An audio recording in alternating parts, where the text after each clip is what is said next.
Então, pessoal, vou falar um pouquinho, na verdade, conheço muito pouco o André, mas vocês viram, né, o currículo que ele passou para a gente ali. A gente conheceu ele no retiro também, então a Jane, a Bruna estavam lá com a gente. E o André realmente, ele tem um espaço em Canela maravilhoso, onde aconteceu o retiro, e dá vontade de morar lá para sempre, não dá vontade de voltar para a civilização. E dá vontade de voltar seguido, né? Até a gente, quando esteve aí, pensou, nossa, como seria bom trazer o Mãos, levar o Mãos até lá, fazer alguma atividade lá. Porque, nossa, é um lugar muito, muito gostoso e tem uma vibração diferente, assim, um negócio inexplicável. E ele talvez consiga explicar, né? Eu só senti, mas nem sabia, não sabia nem o que era, como é que chama? Casas geodésias? As geodésicas. Geodésicas. Eu nem sabia o Uhum. que era, a Jane já tinha me falado, mas enfim, eu fui assim, bem leiga em tudo e saí de lá bem encantada. Então, André, se quiser se apresentar para a gente e começar falando, a nossa ideia é que tu fale então um pouquinho sobre o calendário, sobre sincronicidade, conte um pouquinho também de como que aquela terra foi entrar na tua vida, ou você entrou na vida dela, né? E, enfim, o que tu achar que seja pertinente para a nossa conversa de hoje. E o pessoal vai perguntando conforme tenha interesse e curiosidade. Te agradeço por ter aceito, tá? Bom, ah, bom, primeiro quero agradecer a oportunidade da gente estar junto. Eu estou aqui meio sereninho, assim, porque tive um dia bem puxado hoje. Então, estou juntando as energias para a gente poder desfrutar desse momento, desse encontro juntos e compartilhar. Também a minha jornada hoje começou muito cedo, ainda era noite, e então essa hora já começa a baixar um pouco, né? Então, só por isso, tá? Mas sou muito grato e muito feliz de poder reencontrar vocês aqui e compartilhar também. Os currículos, eles nunca refletem a totalidade do nosso ser. É mais que um protocolo de apresentação e que normalmente as instituições pedem, né, para as pessoas conhecerem um pouco, mas a gente não é nada do que está escrito e tenho certeza que a gente nunca vai saber exatamente quem a gente é. Porque se isso acontecer algum dia, quer dizer que a gente chegou no coração de Deus. Né? Porque até lá tudo é infinito, a gente está sempre se moldando, sempre aprendendo. E, e é curioso que esse caminho da espiritualidade ele nos leva à nossa criança interior de volta. Né? Quanto mais tu trilha o caminho espiritual, mais criança tu vai ficando. Porque mais tu vai vivendo através da inocência, através do espanto, né? De se encontrar com os tesouros que o universo vai entregando. Então, queria falar um pouco sobre isso. Naquele dia, eu acabei enviando o currículo para ti, porque tu me pediu uma breve apresentação, era o que eu tinha pronto, né? Então, copiei, colei e já vai. Tá aí, entende? Mas, com relação, assim, à Nova Terra, eu sinto que a Nova Terra é uma luz que brotou no meu peito e eu estou falando de uma forma mais poética, mas no mundo espiritual é assim que as coisas se dão e a gente sabe disso. Né? Brotou uma vontade já em meados do ano 2000 por aí de construir um espaço em que a gente pudesse praticar essa nova consciência e uma nova cultura também, uma cultura baseada no espírito, né? Porque a sociedade global ela vive uma cultura baseada na matéria, ela sofre por isso, né? Mas a cultura do espírito é uma cultura que nos tira do sofrimento. Que é quando tu começa a viver com valores reais e com dimensões reais de riqueza real, né? Por exemplo, tu desenvolver um atributo, uma virtude, é uma riqueza tamanha, porque isso tu leva de uma vida para outra. Né? Mas as coisas materiais realmente tu não consegue levar para lugar nenhum, elas só te aprisionam. Mas a sociedade moderna, ela ainda vive atrelada a isso. Então, a Nova Terra, ela surgiu dessa vontade, né? Que a gente pudesse imaginar uma experiência de vida diferenciada. que fosse ao encontro das verdades, ao encontro de uma conduta moral elevada, independente de que religião você segue. Porque veja que você pode colocar um budista, um muçulmano, um, uma, um seguidor de religiões afro, um cristão, e todos vão falar a partir de uma única conduta moral elevada. Eles vão ter elementos diferentes, mas eles vão trazer a mesma importância para o amor, para a honestidade, a mesma importância para o servir, para a compaixão, para o perdão, né? Todas as religiões, todos os sistemas de crença.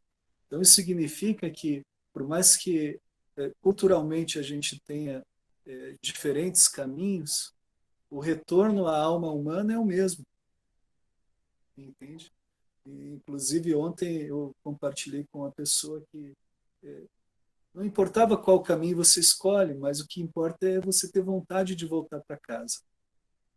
Porque em algum momento você vai chegar de volta em casa, né? Essa casa que é o coração da criação, o coração de Deus. Então, a nova terra, ela surge desse sonho, de que a gente possa ter um espaço para cultivar um sonho mesmo, né? Um sonho de uma humanidade unida por um coração ligado ao coração de Deus. E eu fiquei muito surpreso que, a primeira vez que eu ouvi falar um pouco da história da Umbanda, a pessoa que me apresentou, ela falou assim: Umbanda era o nome de uma árvore onde os afrodescendentes iam cantar para Deus. Então eles sentavam embaixo daquela árvore e cantavam para Deus.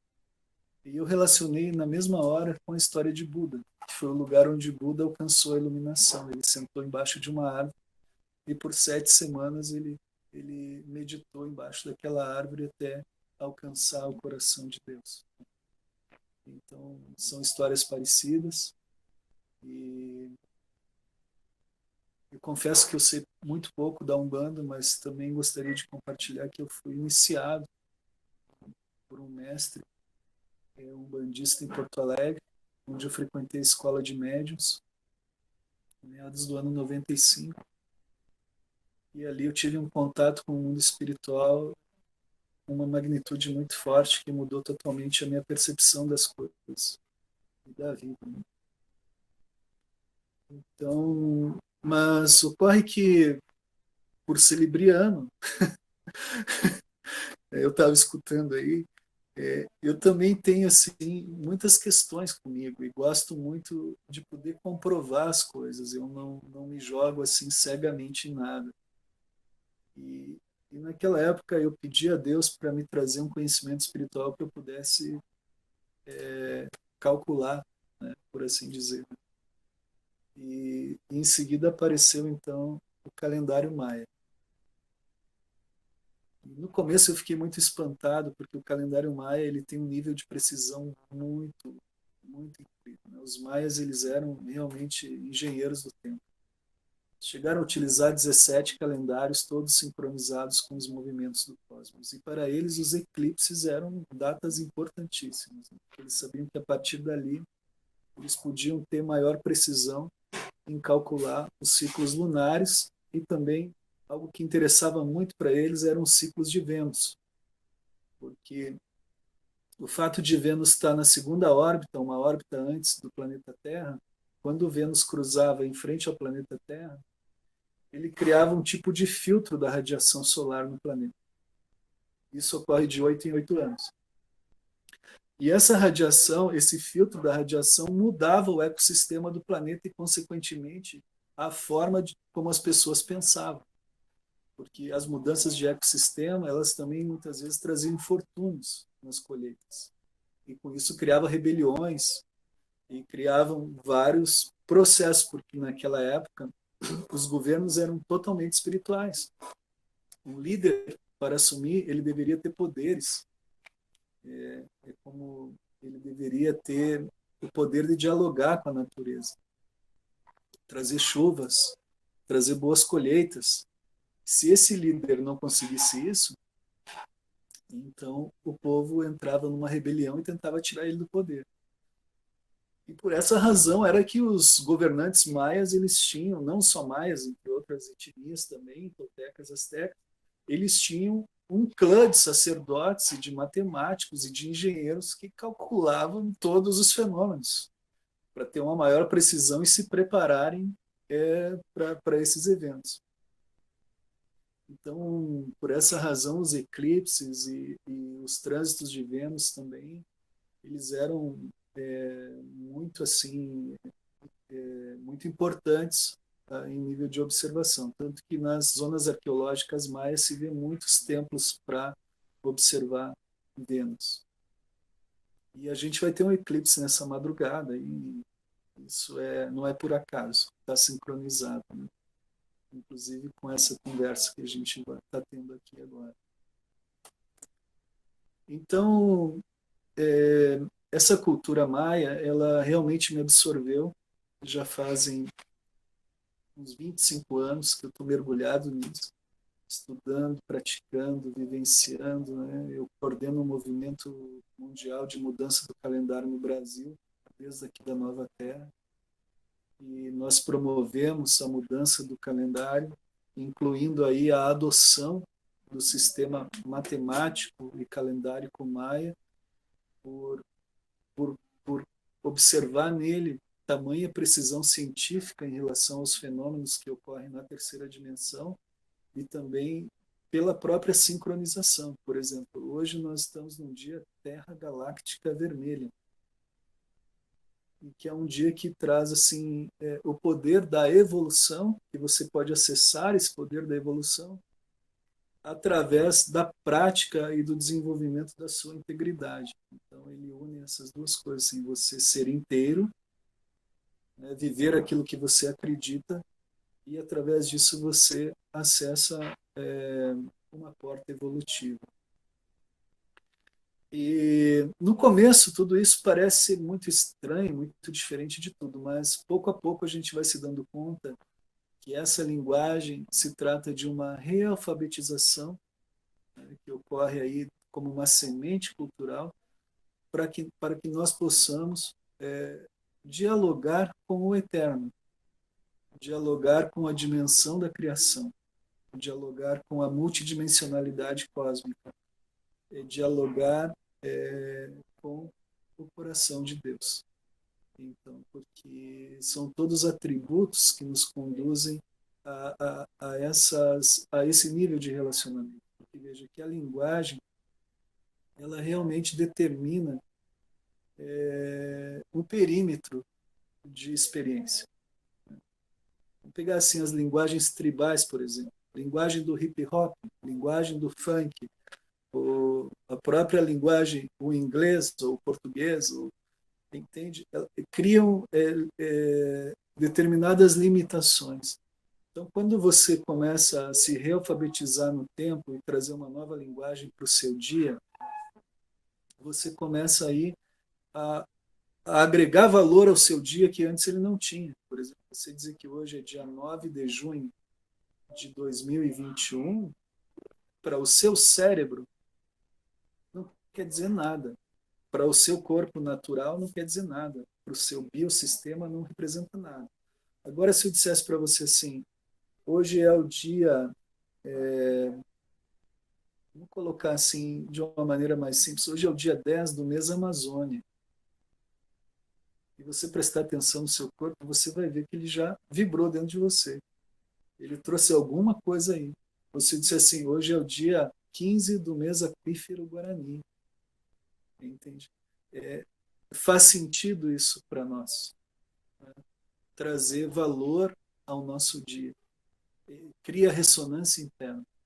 Agora, quando eu digo 10 de junho, o que é junho mesmo? O que é abril? Abril o quê? Abre um portal? Entende? O janeiro, que palavra é essa? De onde saiu? Entende? Não faz parte da nossa cultura, não cria ressonância com a gente. A gente sabe, por exemplo, que o mês de setembro vem da palavra 7, o de outubro da palavra 8, de novembro do 9 e o dezembro do 10. Porém, estão em meses diferentes, por exemplo. Setembro é o mês 9, mas ele vem do 7, entende? Essas confusões que, que nós não conseguimos associar, lá no nosso inconsciente, ela cria uma dissonância. Ela cria uma espécie de irregularidade da normalidade, ou seja, ou a normalidade da irregularidade, ou seja, é normal que a coisa seja irregular. Então, o setembro que vem de 7 vira 9, o outubro que vem de 8 vira 10, o novembro que vem de 9 vira 11. Então, se lá no inconsciente é normal ou irregular, acaba que as nossas ações também começam a se tornar irregulares. Então, é normal você contaminar a terra, é normal você tirar recursos da saúde para comprar uma mansão, é normal você tirar recursos da educação, mas ao mesmo tempo entregar recursos para armamento. É normal você não sustentar uma reforma agrária, mas ao mesmo tempo agricultura orgânica, mas ao mesmo tempo aprovar 300 agrotóxicos por ano, entende? Então, eu estou trazendo só alguns exemplos bem bizarros aqui, porque nós vamos aceitando essa normalidade da irregularidade, né, por coisas tão inconscientes que estão implantadas em nós desde a utilização desse calendário que não diz nada para nós.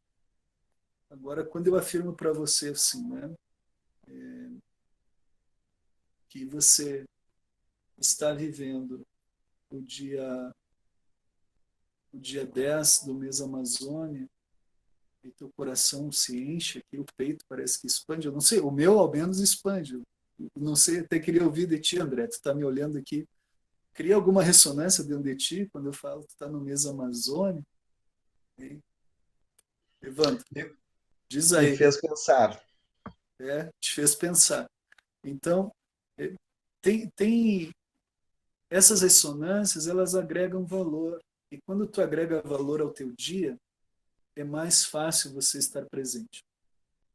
E um dos grandes problemas da nossa humanidade hoje é a falta de presença. É uma humanidade que carrega um peso de um passado traumático.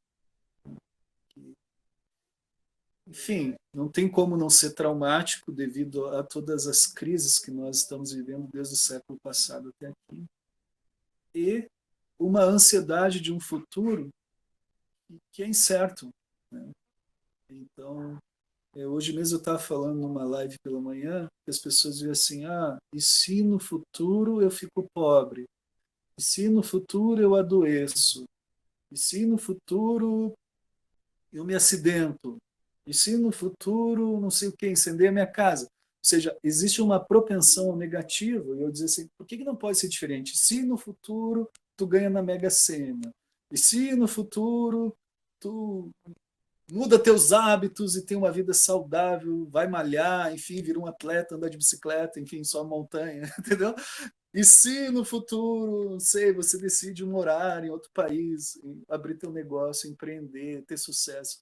Então, eu vejo que a própria inconsciência da humanidade leva para um estado mental muito primitivo. Porque, segundo a análise da psicologia, essa negatividade toda ela é como uma anomalia cerebral que foi desenvolvida na pré-história, onde as pessoas, para sobreviverem, elas tinham que armazenar dados negativos. Quer dizer, essa planta mata, aquele lugar ali desaba o barranco, cai pedra, soterra a gente, entende? Cuidado com as cobras, o leão mora ali, entendeu? Então, isso aí foi criando uma espécie de armazém de negatividade que a gente trouxe junto para esse tempo atual.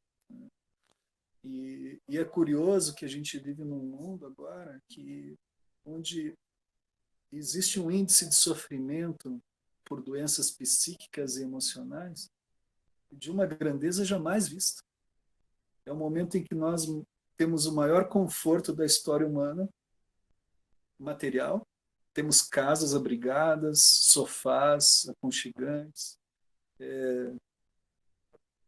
temos restaurantes por todo lado que nos servem, né?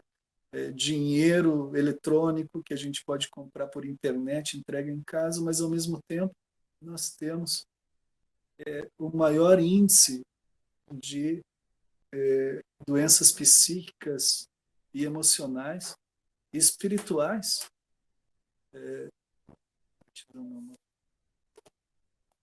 de toda a história humana. E o que está acontecendo? Onde é que está o erro? Onde é que a gente se perdeu? Qual é o caminho de volta? Estava vendo um dado ali da Organização Mundial da Saúde que traz que se gasta anualmente, um dado de 2016, US$ 1 trilhão por ano com tratamento para depressão. A mesma Organização Mundial da Saúde disse que 1/4 desse valor, que seria US$ 250 bilhões, erradicaria do planeta até 2030 a fome. Então, tu veja a discrepância do processo em que nós estamos inseridos como sociedade global e onde está o problema. Então, nós defendemos que a mudança do calendário é vital para isso. Porque enquanto as pessoas viverem um futuro ansioso e um passado traumático, elas nunca vão estar gozando daquilo que realmente é real, que é o nosso presente aqui agora. Entende? Porque nesse presente aqui agora é o lugar onde realmente você é livre. Você não tem outro lugar de liberdade. Além de tudo, nesse presente aqui agora, é o único lugar onde você realmente pode encontrar com Deus. É o único lugar onde você encontra com uma inteligência superior. É o único lugar que você pode realmente ouvir o seu coração com integridade. Então, essa causa da mudança do tempo, para nós, ela é vital. Porque, além de recuperar e resgatar algo que é extremamente importante, que é a arte de viver o dia e a nossa liberdade, nós também resgatamos a nossa consciência. Porque o tempo é um fator que traz consciência. Se você está realmente presente, você está observando. Se você realmente está presente, você está ouvindo. Se realmente você está presente, você está percebendo, você está sentindo. Se realmente o que você está vivendo nesse tempo aqui agora ressoa dentro de você, é porque a verdade está comunicando com você. Então, é disso que se trata, né? Fazendo assim uma breve apresentação do conhecimento de causa desse trabalho que é realizado aqui na Nova Terra. André, eu te ouvindo, eu lembrei de uma conversa que eu e o Marco, talvez tivesse mais alguém, não lembro agora, tivemos há uns anos atrás com os guias que fazem parte do conselho astral da nossa casa. Na nossa casa nós não temos pai de santo, acho que a gente comentou contigo, né, brevemente lá no retiro. Nós não temos uma figura, né? A gente tem um conselho astral e um conselho administrativo. E numa reunião com o conselho, no final de ano, acho que o Marco vai lembrar, eles nos questionaram como tinha sido esse ano passado, enfim, como que nós nos sentimos, e tanto eu quanto o Marco falamos que a gente tinha vivido no automático. Literalmente sobrevivido, assim, né? Feito o que tinha que ser feito, correndo, sem conseguir realmente estar, né, nas situações, sem presenciar, sem prestar atenção. E eu percebo que boa parte assim dos aprendizados que eu tive dentro nos trabalhos da Umbanda tem a ver com isso, tem a ver com estar consciente, estar presente, tanto que a incorporação não é tão efetiva, vamos dizer assim, se tu tá num dia que tu chega muito agitado na terreira, né? Tu não consegue se desconectar com o dia e daí o guia tem dificuldade de se comunicar através da gente, ou a gente de se sintonizar com eles, e é diferente.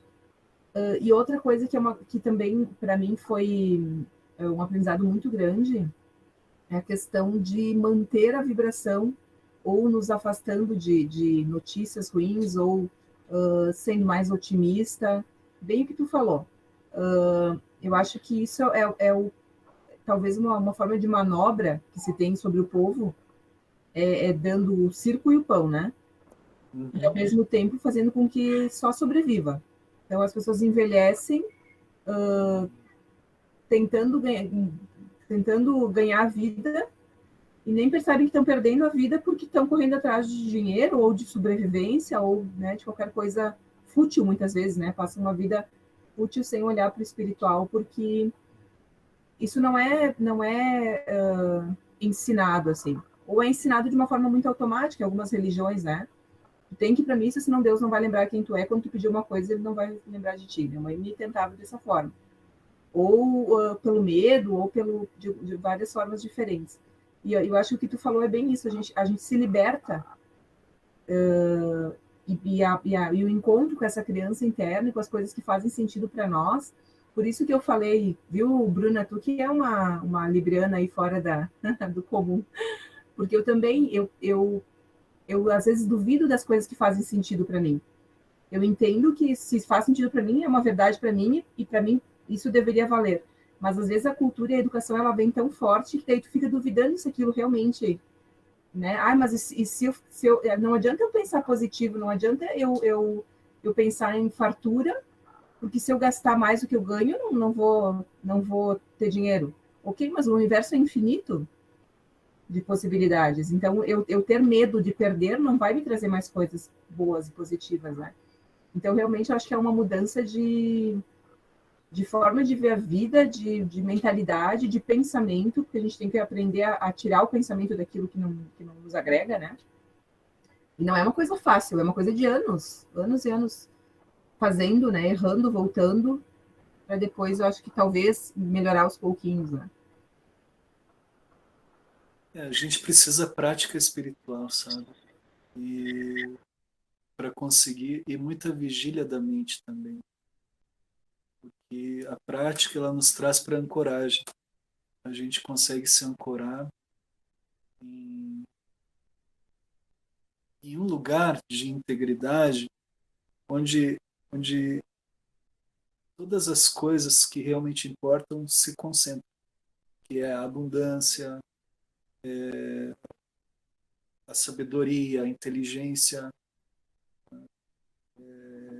essa capacidade de organização e de infinitude que nós temos.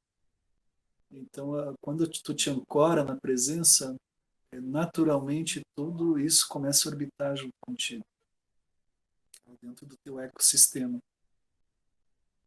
E o que te leva a essa ancoragem é o trabalho espiritual, é o estado de meditação, de oração, né, de comunhão. Por exemplo, se você inicia o teu trabalho já com a expectativa que você vai incorporar uma entidade, vai ter uma conexão espiritual profunda, está errado, entende? Não tem que ter expectativa nenhuma. Tem uma frase, um filósofo grego, mas está num livro do Mohan, diz assim: aquele que nada espera, quando tu nada espera, é Deus quem bate na tua porta. Então, essa liberação de expectativa é parte do exercício do desapego, porque também uma das coisas bem importantes é assim, a única coisa que te traz a liberdade é o desapego. Te desapegar não quer dizer que tu não vai amar, né? Quer dizer que tu vai amar mais ainda, porque tu chegou a tal ponto do teu amor que tu tem a capacidade de deixar tudo livre. Então, eu tenho, eu vou trazer aqui uma fala do Khalil Gibran, que é o profeta, sobre os filhos, né? Tu está com um bebezinho agora, está desfrutando dessa magia que é ter a presença de uma criança em casa, que realmente é uma coisa que me emociona muito. Quando a Isis nasceu, um amigo meu, fanfarrão, solteirão, né? Chegou para mim e disse assim: "E aí, como é que é ter uma criança em casa?" E eu falei para ele assim: "Eu sinto que Deus veio me visitar, porque tão forte a magia, é tão forte a presença, é tão forte o amor que se sente, que eu não tenho como falar de outra maneira. Mas o Khalil Gibran, ele traz naquele livro dele, O Profeta, que é um livro que eu recomendo, um livro pequenininho, que ele diz assim, alguém pede assim, fala-me dos filhos. Ele diz assim, os filhos não são vossos filhos, são filhos da vida que têm sede de viver. Então, por trás daquilo que eu quero trazer isso, porque por trás daquilo que a gente acredita que é de um jeito, pode ser totalmente diferente e de uma dimensão extremamente infinita. E quando ele diz assim, vossos filhos são filhos da vida que tem sede de viver, é algo realmente muito profundo e que abrange algo de uma dimensão infinita. Então, eu sinto que dentro da espiritualidade, quando a gente começa a ancorar essa ancoragem, realmente é isso que a gente está indo ao encontro disso. De multidimensões, de multirealidades, de experiências que você jamais imaginou que você ia realmente ter. Mas o que é muito comum na espiritualidade contemporânea é que as pessoas elas dão muito maior ênfase para o seu ego do que para o seu espírito. Então elas têm uma pequena, às vezes, um pequeno alento do processo e elas já se consideram mestres. Não é assim? É por dizer.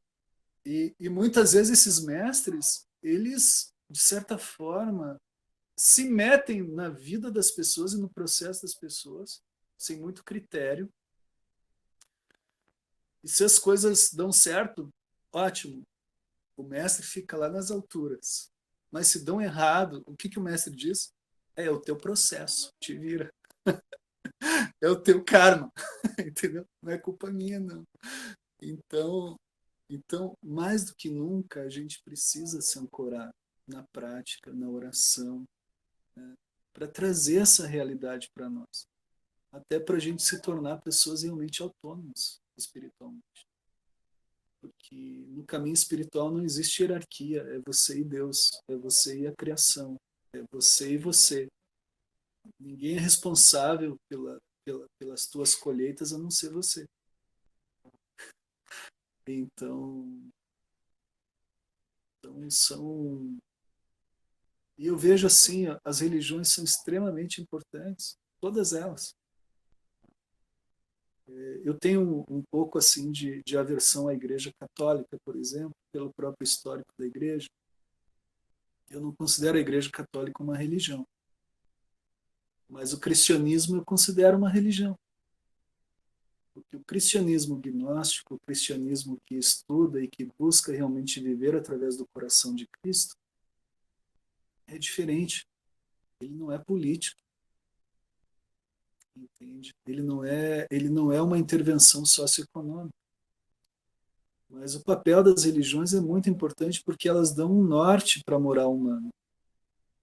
No entanto, eu acho que tem muita coisa ali que a gente deveria descartar já. Que não tem sentido o homem moderno buscar ferramentas que foram desenvolvidas e escritas em tempos em que as pessoas viviam de uma forma extremamente orgânica no deserto, entende? Então, a gente precisa inovar, a gente precisa realmente, mas inovar desde uma perspectiva de não ego. Porque, porque se existe uma inovação só baseada no ego, e é o que a gente vê hoje, com tantas ferramentas, com tantos nomes em inglês, na verdade, e tantos nomes, assim, cada dia surge uma nova técnica desenvolvida, né? E, então, isso me choca um pouco, assim, porque eu vejo muito materialismo espiritual dentro de um processo que deveria ser teocêntrico, centrado em Deus, centrado na unidade, centrado. Aí você vai, por exemplo, eu vou fazer uma formação em, não sei, eu nem vou falar nomes aqui para não criar, né, polaridade, mas fazer a formação, cara, R$ 5.000 para mim me transformar num mestre de não sei o quê. Aí, o que realmente você está pagando? O apartamento do mestre, o carro dele que ele tem que andar com os mega carros, entende? Então, eu sinto assim que existe hoje uma distorção total do processo. Então, é muito importante para nós se dar conta do nosso papel com a gente mesmo. E entender que a gente precisa ter essa autonomia espiritual, saber que Deus está dentro de nós e que a gente vai ter as informações que a gente precisa, se assim a gente desejar evoluir. Porque sim, existem anjos, sim, existem mestres, sim, existem uma hierarquia espiritual que está no cosmos nos amparando, mas é nós quem devemos realizar essa ponte. E a única coisa que nos leva a isso é a prática, a devoção, a disciplina, uma mente baseada no não ego, a busca realmente para viver através da alma, viver através da paz, viver através do amor, da compaixão, do perdão. Senão não adianta você fazer 500 cursos de 5.000 reais, não vai mudar nada, entendeu? Ter toda a parede cheia de diplomas, você não vai ter aprendido o básico, sabe? E, então é isso, assim, são algumas visões e eu estou trazendo assim aleatoriamente, tá, gente? Vocês podem me interromper e perguntar se vocês quiserem perguntar alguma coisa. E também eu não planejei falar nada aqui, né? Estou deixando vir e compartilhar no mais, mas, mas senti, enfim, de fazer essa entrega, tá bom? Gratidão aí.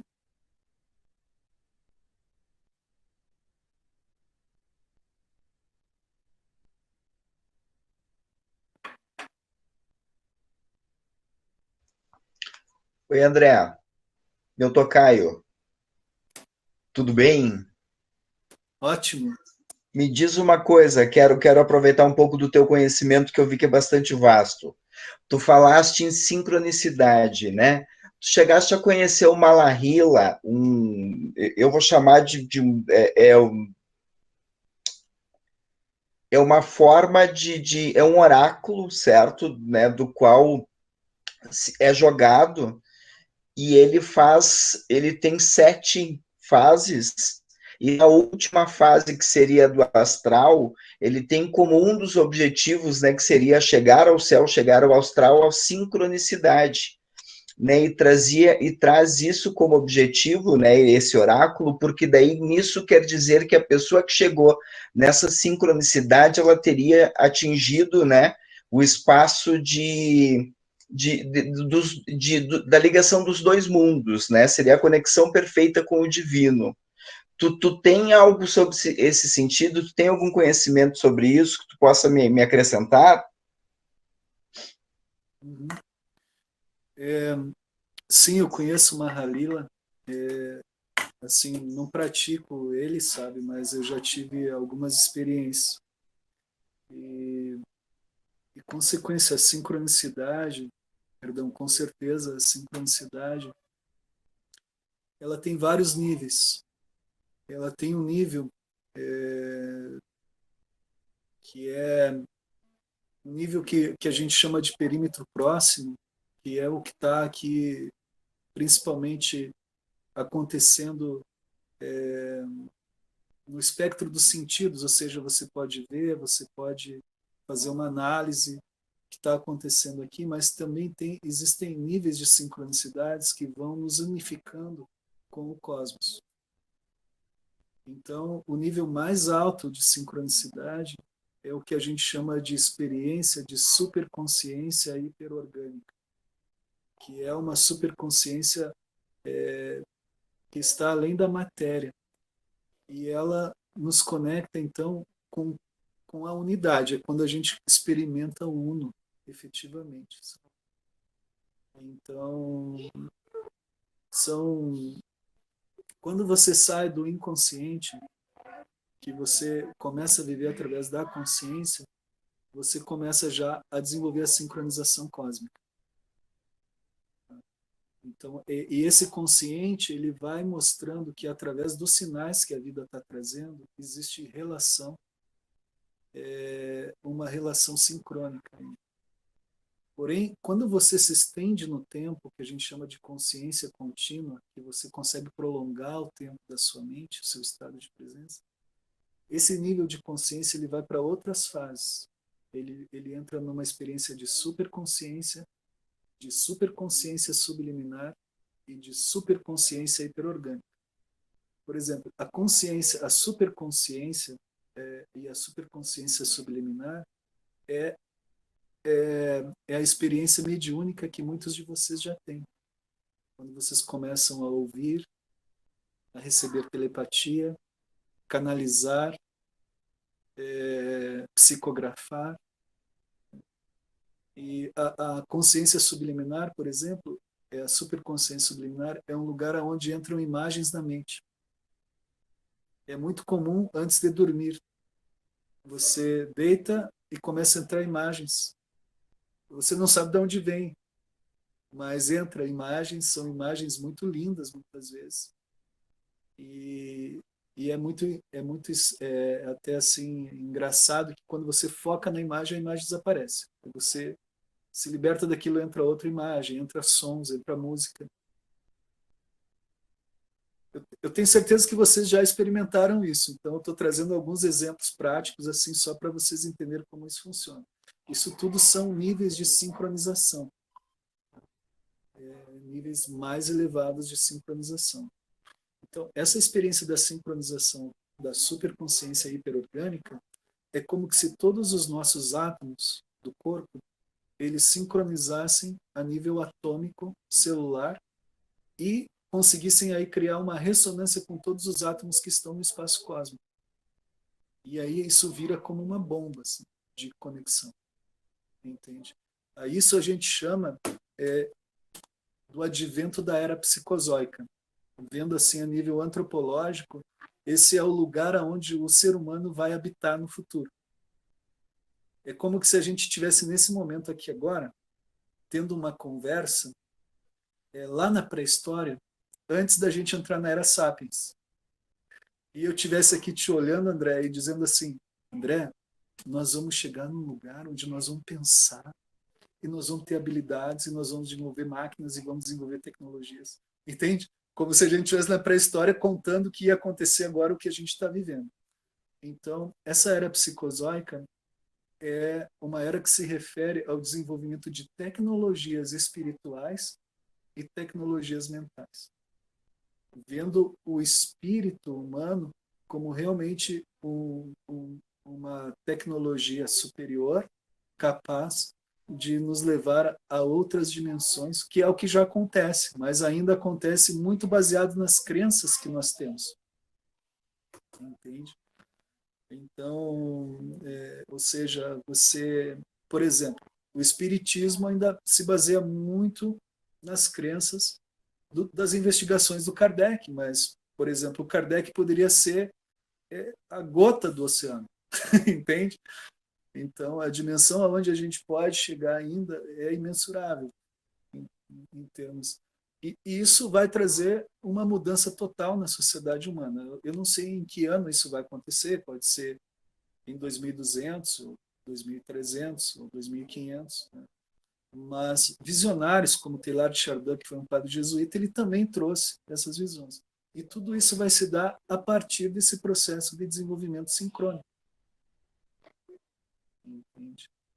Porque essa sincronização ela também se refere a uma sintonização, por assim dizer, né? Se a gente fosse pegar no campo da música, por exemplo, e eu convidasse você assim, vamos cantar junto, né? Aí eu dou o tom aqui, o tom. Ah, aí tu vai lá. Ah, ah, ah, ah. E essa sintonização então nos permite essa unificação. Entende? Então, é como isso. Mas é tão interessante que hoje um assunto que está muito presente nas conversas é frequência. A palavra frequência. Um tempo atrás, em termos de espírita leve, se falava energia, né? Energia e tal, né? Hoje é frequência. E a frequência é justamente isso. É você se afina com determinada coisa, né? E essa afinação te permite experimentar aquilo. Então, por exemplo, eu me afino com a abundância e experimento a abundância. Eu me afino com o coração da criança e experimento a criança. Uma das coisas que eu percebo assim, desculpa estar falando tanto, tá? Me interrompa porque eu sou falador, tá?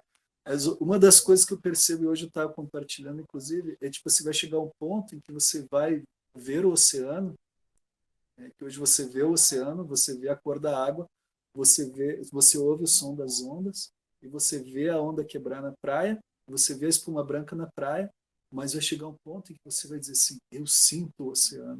Uau! Entendeu? Com essas tecnologias espirituais, tecnologias mentais da era psicozoica, na qual me refiro. Então você vai dizer, eu sinto o oceano.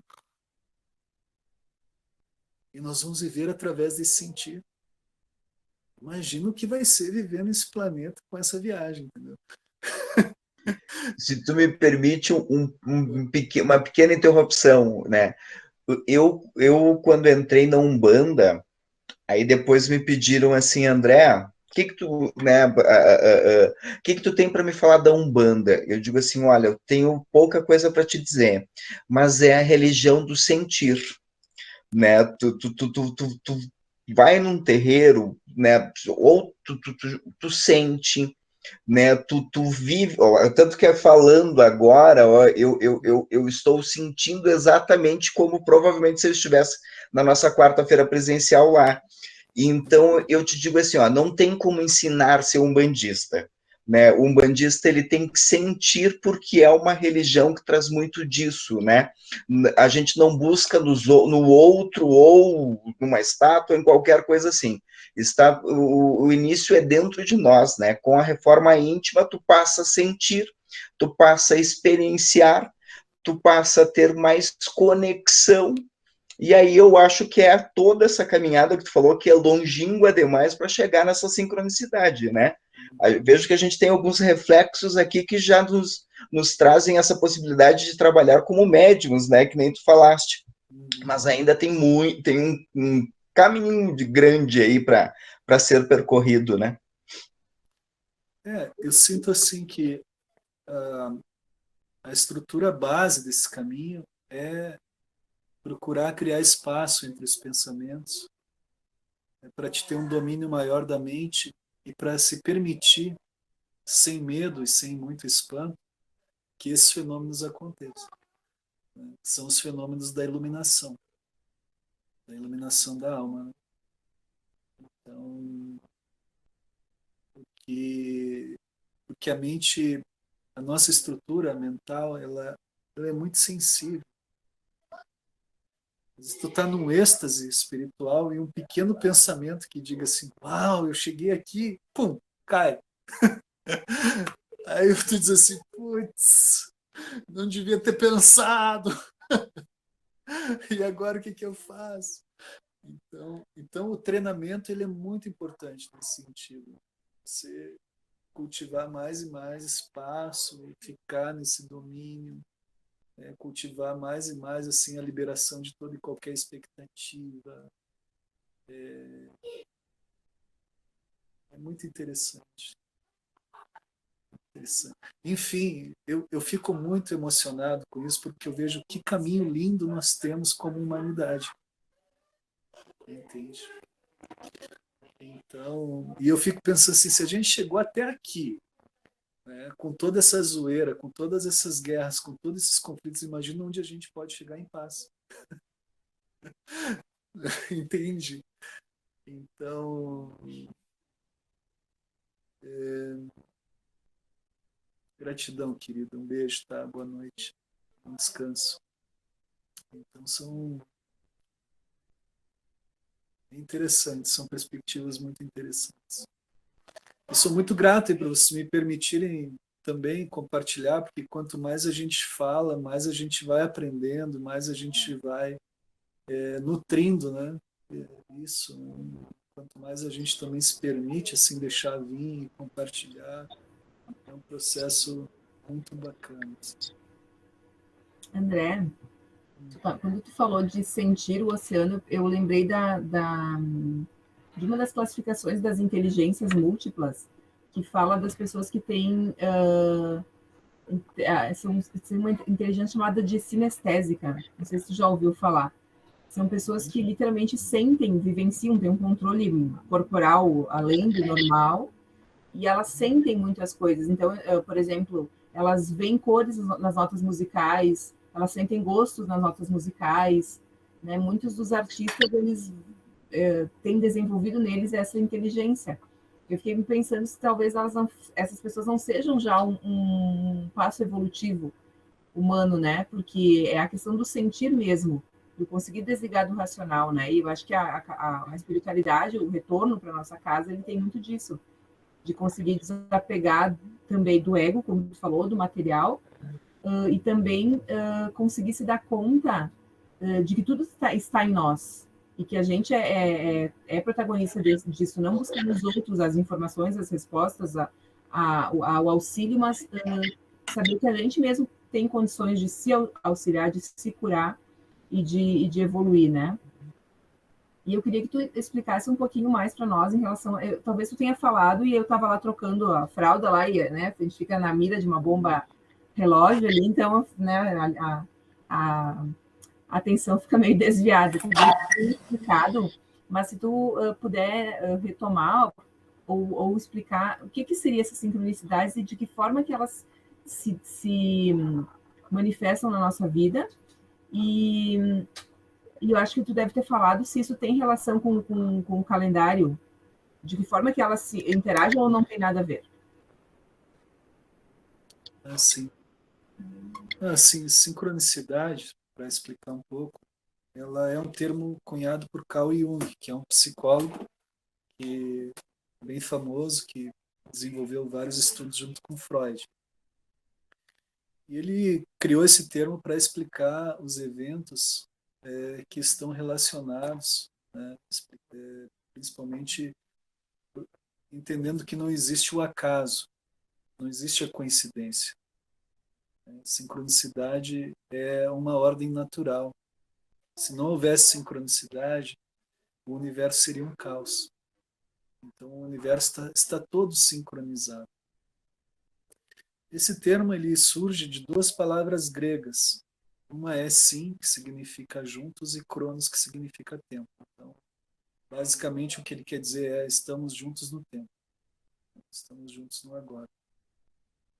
E por ser uma ordem natural, então, é como que veja alguns dados assim sincrônicos, por exemplo. A Lua, ela tem 3 ciclos: o ciclo sinódico, o sideral e o ciclo upside. O ciclo upside é quando o eixo da Lua está mais distante do eixo da Terra. Esse ciclo dura 28 dias, que se correlaciona com o ciclo médio da menstruação feminina. A mulher menstrua a cada 28 dias. O nosso Sol possui um ciclo ao redor do seu próprio eixo que também dura 28 dias. Então, isso não é ao acaso, existe uma sincronicidade, existe aí uma dinâmica matemática que mantém a harmonia do todo. Por exemplo, o nosso dia possui 4 fases, 4 turnos, né? Manhã, tarde, noite e madrugada. Poucas pessoas pensam nisso, mas é uma realidade. E a Lua possui 4 fases, que se correlacionam com os 4 turnos do dia, assim como o movimento da Terra ao redor do Sol possui 4 estações. Não é por acaso isso. É porque o poder do 4 ele é bem marcante, tanto que nós temos 4 membros maiores, né? E também temos, é muito interessante, 4 elementos básicos, né? São elementos tridimensionais, que é a terra, o ar, o fogo e a água. A gente ainda traz o 5º elemento, que seria o éter, mas esse éter já é um elemento imaterial, por assim dizer. Ele é um elemento energético. Então, mas se você observar o teu corpo, você tem 13 articulações maiores no corpo. São as 3 que estão na perna, 3 que estão no braço, 6 de cada lado, mais a do pescoço, 13. Essas 13 articulações se correspondem com as 13 lunações que existem durante um ano da Lua girando ao redor da Terra. São 13 lunações ao todo. A mulher menstrua de acordo com os ciclos da Lua. Possui 13 articulações. Então, toda a matemática sincrônica do universo já está em nós. Nós temos 7 portas de percepção do mundo. São os 2 olhos, 2 narinas, 2 ouvidos e uma boca. Essas são nossas portas de percepção do mundo, que se correlacionam com os 7 chakras também. Mas perceba que quando eu multiplico o 4, que dos 4 menos maior, pelo 7, eu chego ao número 28, que é o número de dias da Lua. Multiplicado pelas 13 articulações, eu correspondo a um ano. Entende? Então, quando eu multiplico as 13 articulações pelos 20 dedos de mãos e pés, eu chego ao número 260, que é o correspondente a 9 luas, que é o ciclo médio da gestação humana. Então, todo esse processo sincrônico ele também é matemático, porque a matemática é uma linguagem do absoluto. E dentro do campo da consciência não existe relativismo. As coisas são ou não são. Não tem como teorizar. Entende? O universo ele é absoluto. Ele não é relativo. A Terra não vai dizer assim, hoje eu não vou andar, hoje eu vou ficar parado. Não, ela sempre está dentro do fluxo dela. Então, e dentro disso existe, então, é curioso que o nosso planeta está girando, gente, a 108 mil quilômetros por hora. Essa é a velocidade do planeta. Então, e é algo que gira nessa velocidade em perfeita harmonia. Ou seja, produzindo arte. Só você vê cada estação do ano, agora a estação do outono, todas as cores que se pintam, as folhas se fundindo em terra, logo vem a primavera, floresce tudo, ou o inverno, enfim. Tudo é artístico no planeta e tudo ocorre dentro de um processo harmônico. Então, a sincronicidade, quando ela está ocorrendo na nossa vida, ela está anunciando, e você está se dando conta disso, que está tudo certo. Você não precisa se preocupar porque as coisas estão no lugar certo, na hora certa, acontecendo o que tem que ser. Entende? Então, quando tu começa a ver 11-11, 13-13, seguidamente, né, são eventos sincrônicos. O Jung explicava a sincronicidade assim, ele dizia assim, essa noite eu sonhei com peixe. Quando eu cheguei no meu consultório, peguei o jornal para ler e tinha um cardume de peixe na capa. Aí fui almoçar, me serviram peixe. E quando chegou um paciente à tarde no consultório, fui tirar uma carta e saiu a carta do peixe. Então isso é um evento sincrônico, né? São muitos sinais trazendo aquela informação. E obviamente que aí tu vai ter 2 caminhos. Ou o caminho de tu ficar encanado e dizer, o que será que está acontecendo? E não parar mais de pensar nisso. Né? Que isso é o que tu não deve fazer. Ou simplesmente dizer, olha, estou sincronizado, então está tudo certo. Vamos curtir e vamos ficar atento. Entende? Que isso é o que eu recomendo. Né?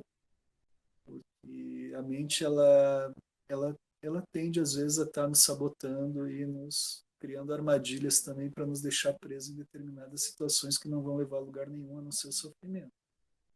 Como isso de você ficar preso pensando, por que será que eu só vejo 13-13, 13-13, entendeu? Então, desencana disso e flui. É isso. Sonhos podem ser tratados como uma forma de sincronicidade com o divino? Sinto que Ou de sim. repente é mais influência, vamos supor assim, talvez, né, não uma cilada, mas talvez pensamentos normais e é que aí eu parto, se eu acredito que é pensamento, aí eu tenho que acreditar em coincidência. né? E se eu entendo que eu sou um ser e tenho essa vinculação, essa conexão com o astral, aí então eu não consigo interpretar isso como uma mera coincidência, mas comigo acontece muito assim, eu tenho muitos sonhos, e muitas vezes eles se acontecem, né, com um pouco depois do sonho, ou guardam relação, assim, com o que vai acontecer na minha vida, assim, muito como é que eu vou te dizer, no período, de tempos em tempos, assim, geralmente todo mês eu tenho, né, esses sonhos. O André, tipo, quando tu sonhou que a Anne estava grávida? Sim, quando eu sonhei que o Marco, né, que falou aqui agora, e a esposa estavam grávidos, né, mas nem eles tinham contado para ninguém, até que eu fui num sonho, eu fui gatinhando, nós estávamos num bosque, numa natureza fantástica, e eu fui gatinhando, o Marco estava em pé e eu me deitei em posição de criança atrás dele, né? Então eu digo, olha, se não é um alerta de algum dos nossos guias, né, alguma questão de criança, assim, para ter uma proteção, tu não fez besteirinha nada e tu não tá esperando filho, né? Aí eu disse, não, que é isso, capaz, acho que é tu, né? Pede lá para aquela fazer um exame. Deu 2 meses e ele anunciou a gravidez, né? E outras situações assim que eventualmente acontecem, né? O sonho poderia ser uma forma de sincronicidade, também poderia ter essa vinculação? Eu diria assim que, ou seja, sonho é totalmente subjetivo, né? Cada um tem um jeito de interpretar. Assim, por exemplo, eu estou muito confiante que a partir dessa conversa que a gente está tendo agora, eu vou dormir depois e vou ter bons sonhos, entende? Então, mas isso é porque eu já me conheço, sei que vai passar e que amanhã eu vou acordar, uau, que sonho mágico que eu tive, né? O que eu sinto é que o que pode acontecer aí é que hajam transmissões telepáticas, entende? E nesse sentido, tu recebe informações e tu aí vai interpretar e vai. Talvez tivesse sido mais sincrônico se você tivesse sonhado e no mesmo dia tu encontra ele e ele te conta, olha, você pai. E você vai dizer, bah, sonhei com isso, entendeu? Ia te contar exatamente isso. Então, eu sinto que essa experiência que tu teve talvez seja mais de ordem espiritual mesmo, telepática, né? Dos anjos chegarem e te contarem o que ia acontecer. Desculpa, eu não consigo ler teu nome aqui. É Marco? Marco. O que aconteceu com o Marco e com a esposa. Primeiro filho, Marco. Né? Parabéns. Primeiro. Que maravilha. Que bacana. Então, Magia. bem legal a forma como tu colocou, que é como se Deus estivesse na nossa casa, né? É. Deus vem morar contigo. É, E isso eu aí. até recomendo vocês assim, tratem de preservar o estado natural da mente da criança com o máximo que vocês puderem. Cultivando o silêncio, né? Deixando a criança ser ela mesma, né? E permitindo esse estado natural, porque esse é o deleite dela.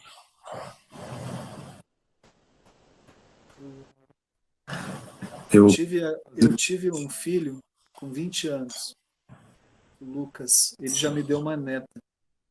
E, e o Lucas viveu uma vida totalmente rica. Morou na montanha, no deserto, em motorhome. Enfim, meu tempo de música me acompanhou, desde bebê, dentro de ônibus de banda e tudo. E o Lucas é músico hoje, né? Ele é violoncelista e tal. Quando a Isis nasceu, minha filha que vai fazer 11 anos amanhã, eu disse, eu quero que ela tenha a vida da minha avó.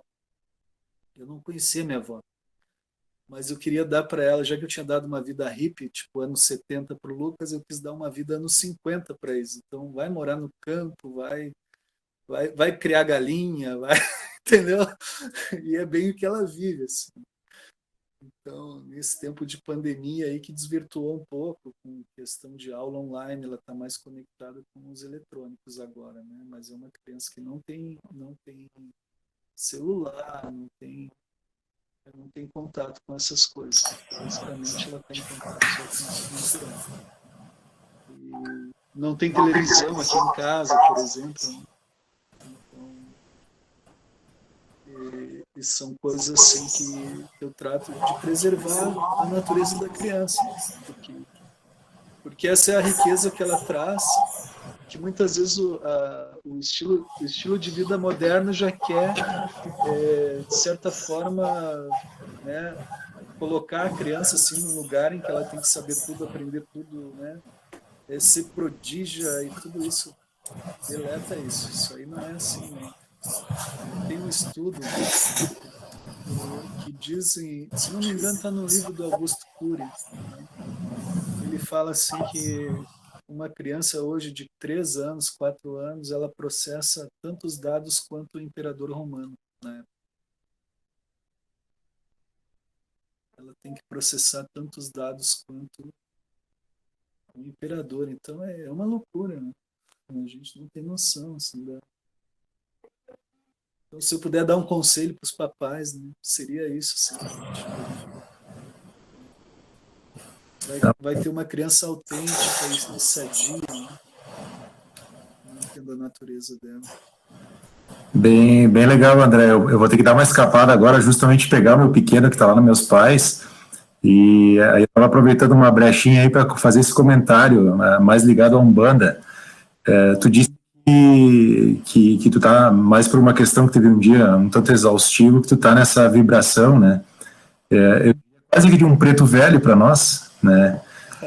Que na vivência que nós temos hoje, ainda mais com aquele presente que a gente ganhou do WhatsApp, onde tu ouve os áudios em 2 vezes e as pessoas parecem aqueles comentários de remédio lá no final das propagandas, e isso vai gerando ansiedade cada vez mais na gente, que tipo de pessoas a gente está virando, né? Eu mesmo, alguns vídeos de YouTube que eu quero aprender algumas coisas, eu boto lá, mudo a velocidade também para aprender mais rápido, para ouvir mais rápido, porque eu tenho mais coisa para fazer, né? Mas às vezes eu me pego às vezes pensando em que tipo de ansiedade que a gente está gerando na gente, né? E esse vasto conhecimento que tu está passando para nós, na forma como tu está passando, é quase como tu está tomando um passe de um preto velho, sabe? Se não é assim, eu tenho certeza que tem um muito perto de ti hoje. Com certeza. Arro, gratidão. O André é um preto velho na Terra. O momento em que a gente teve a oportunidade de conhecê-lo pessoalmente lá na Nova Terra, tu tá conversando, tu tá em pé conversando, caminhando com ele, é a mesma sensação que tu tá sentadinho no banquinho na frente do preto velho, conversando, ouvindo ali uma explicação de um algo, de uma história que ele viveu e que está fazendo muito, muito significado, está trazendo muito significado para aquele momento que tu está vivendo ali, quando tu está tomando orientação com o guia, né? E tanto é que o Nego Tony deixou pro André o colar de contas, né? O de búzios o colar de búzios que ele usava, né? Meio que uma entrega para um outro irmão, né? Para um outro preto velho, né? E é bem isso mesmo, Marco. Quando o André falou que ele está um pouco mais, o dia foi um pouco agitado, desgastante hoje. Gente, ele tá escondendo o jogo, ele é assim. Porque na tranquilidade que a gente conheceu ele estava assim, né? Então, nossa, é bem isso, é o contato com o preto velho encarnado, é bem isso aí mesmo. Eu aceito e honro muito tudo isso e gratidão. É um momento sublime, né? Na vida da gente, esses encontros eles estão sincronizados e não é por acaso que a gente está aqui hoje compartilhando. Então, eu me sinto honrado e também honro tudo isso. Eu até ia trazer esse colar de contas, só que no meio do caminho tive uma ligação, e aí fiquei ali preso naquilo, e quando eu vi já estava na hora aqui, acabei sentando, já vamos lá então. Mas enfim, gente, se vocês quiserem me perguntar mais alguma coisa, estou disponível para responder, senão eu vou agradecer e me despedir, e, e esperar vocês em algum momento aqui, né? Para a gente compartilhar e comungar da natureza, né? Quando quiserem vir tomar um banho de cachoeira, e passar um dia, sei lá, a gente tá bom? Claro que tomar banho de cachoeira agora, eu acho que teria que ser na primavera, né? A menos que. Nem tanto, nem tanto. O frio é uma questão psicológica. Mas vai ser um prazer aí a gente compartilhar. É verdade.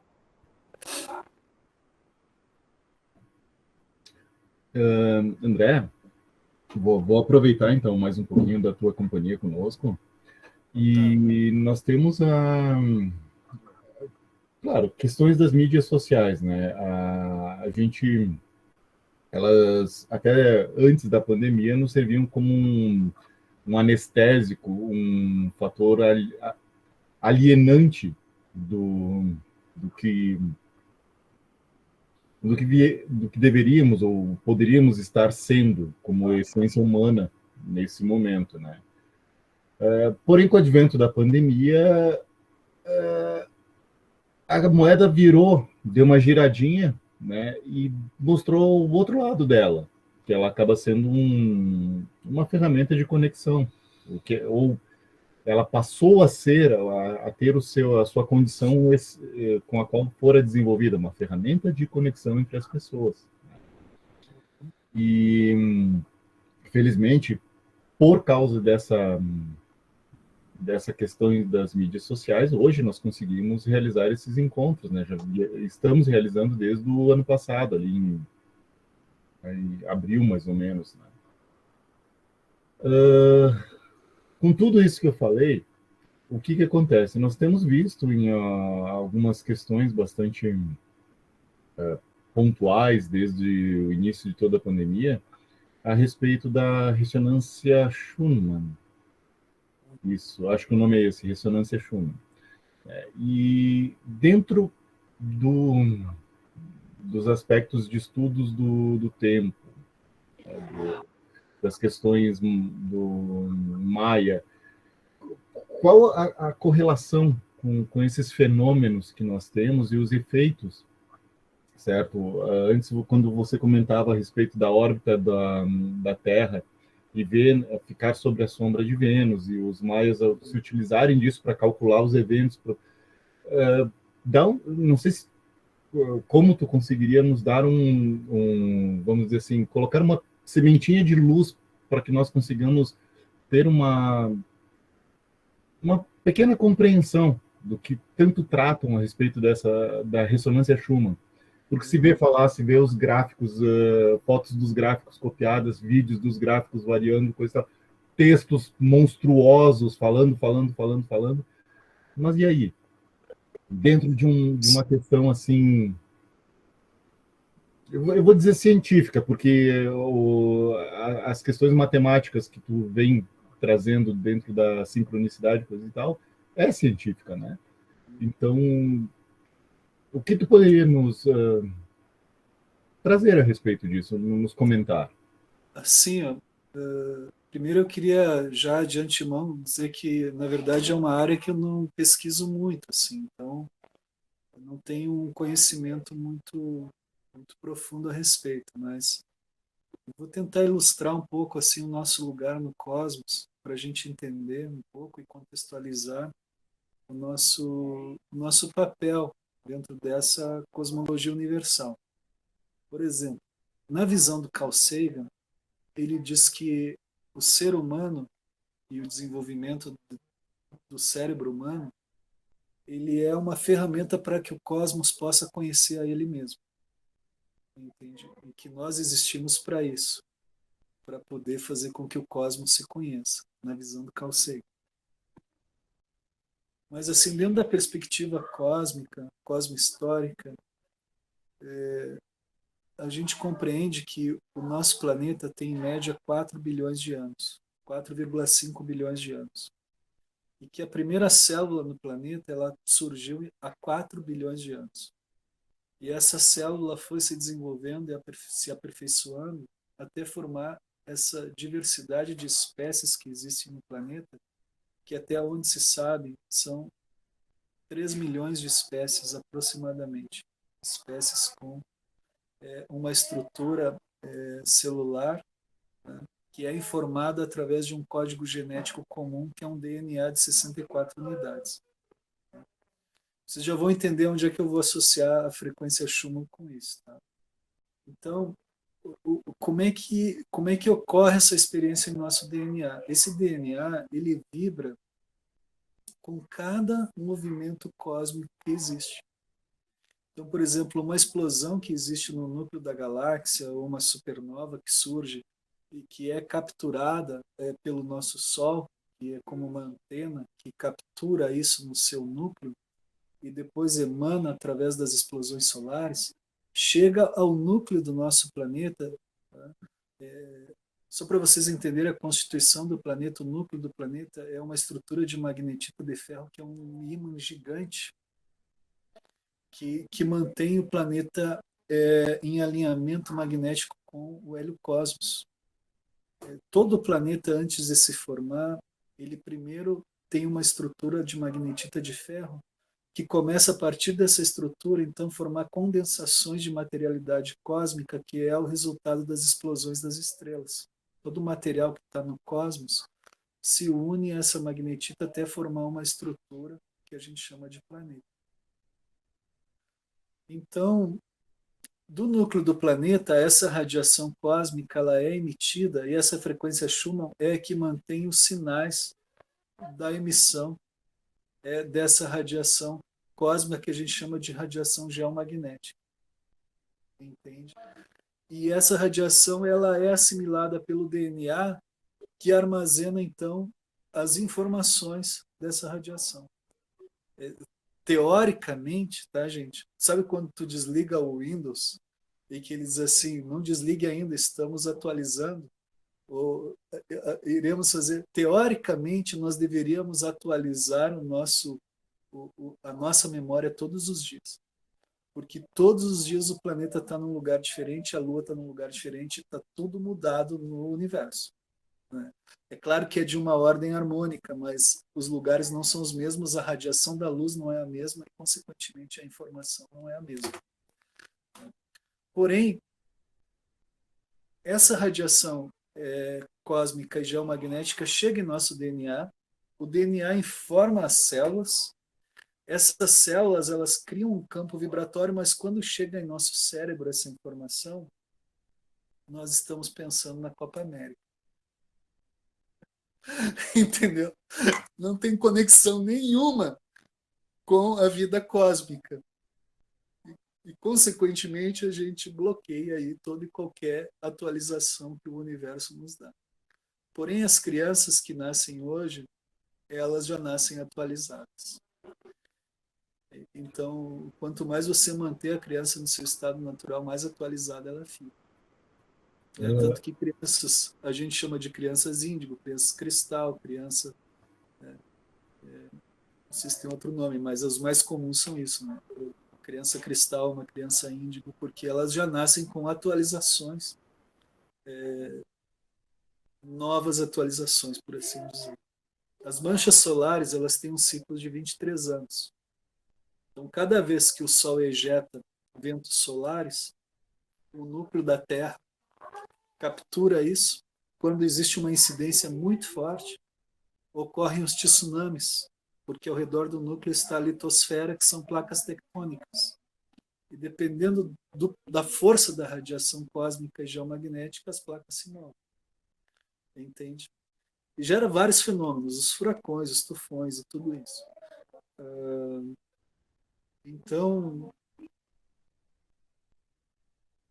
a perspectiva que eu posso trazer em relação à pergunta que tu faz é dessa maneira, certo? E eu nunca estudei assim profundamente a ressonância Schumann, porque existe muita especulação também. Muitas vezes tu não entende o que realmente é real ou não. Mas cientificamente se sabe que o campo eletromagnético da Terra se desviou, né?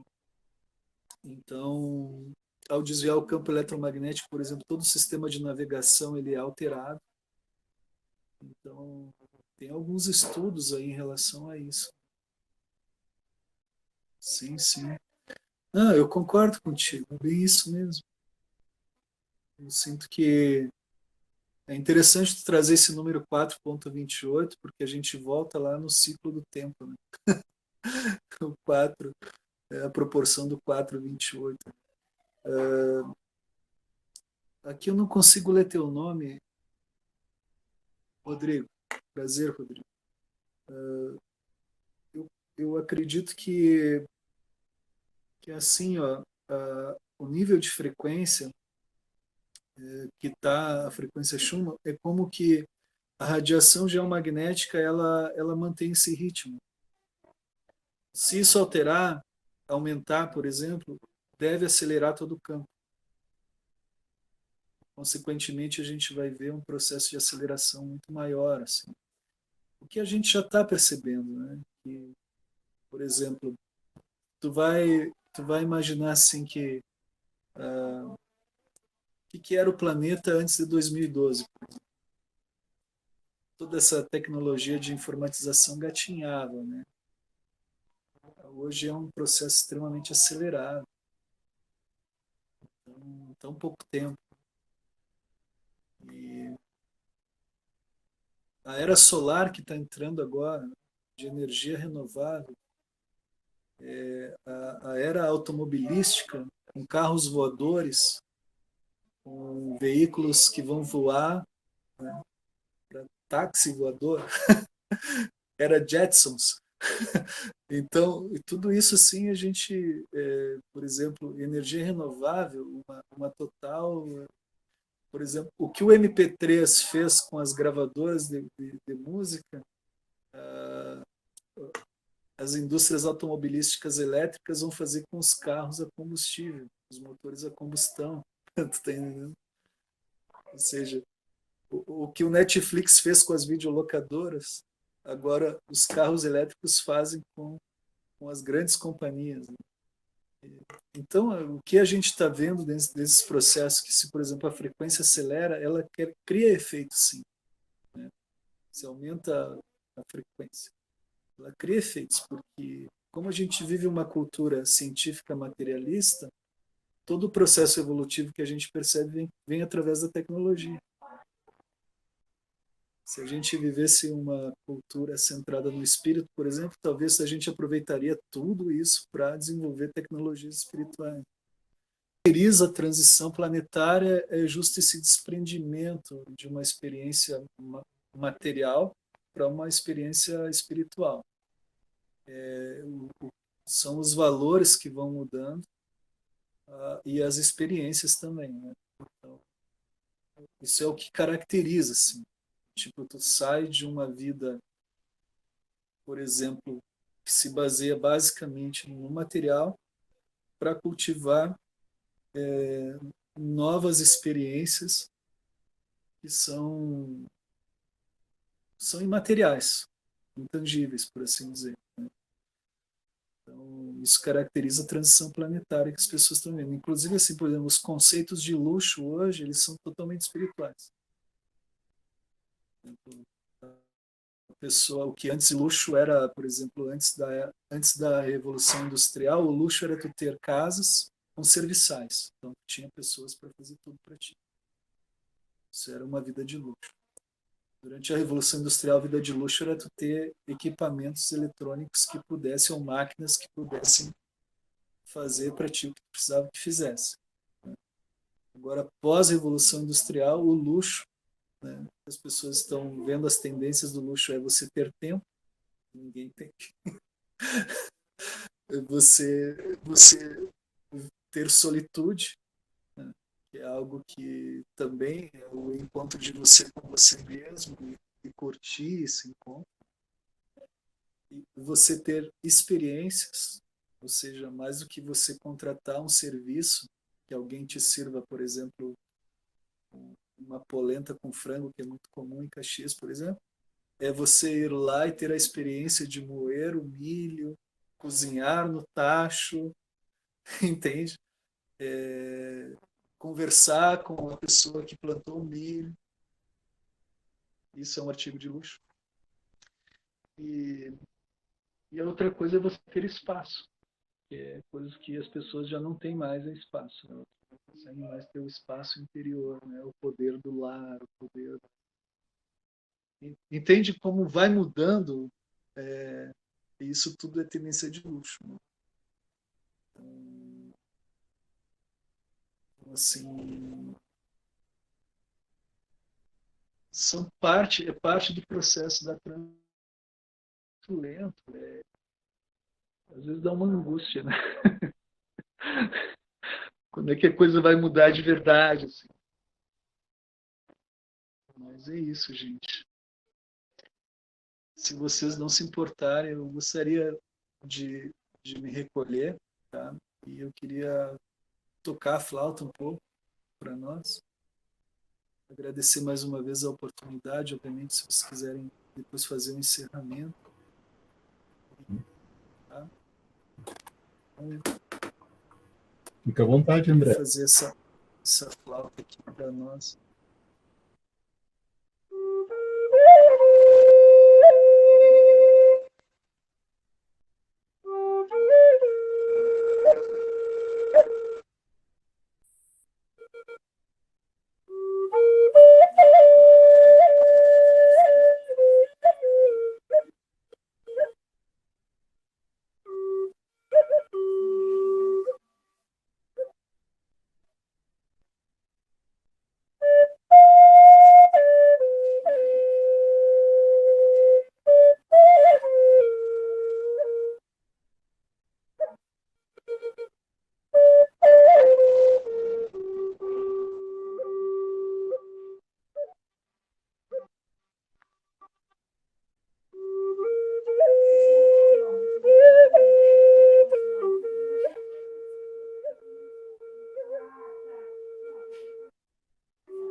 Bom, André, gostaria de agradecer muito a tua disponibilidade e a tua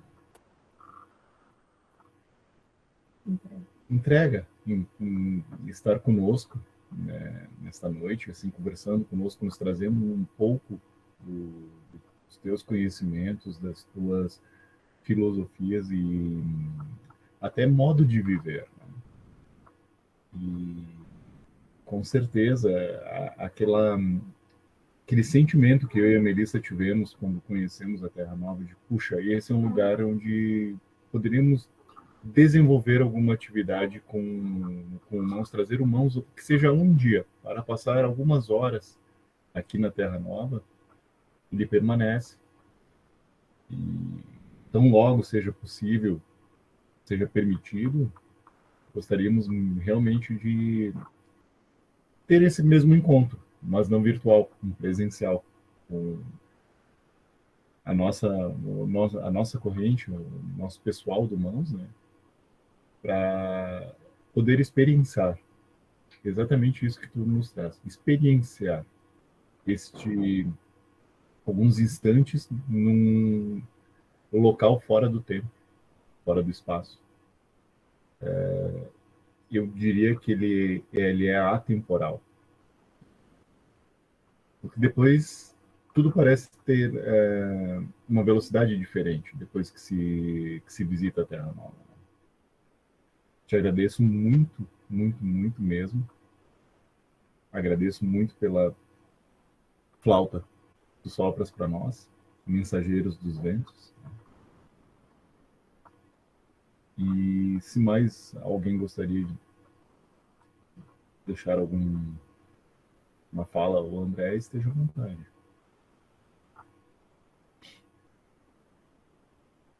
Eu agradeço, André, pela tua disponibilidade e por tu ter aceito tão rapidamente o nosso convite, tão prontamente. Fiquei bem feliz. Eu sei que tua rotina também é pegada, né? Mas, enfim, foi muito bom.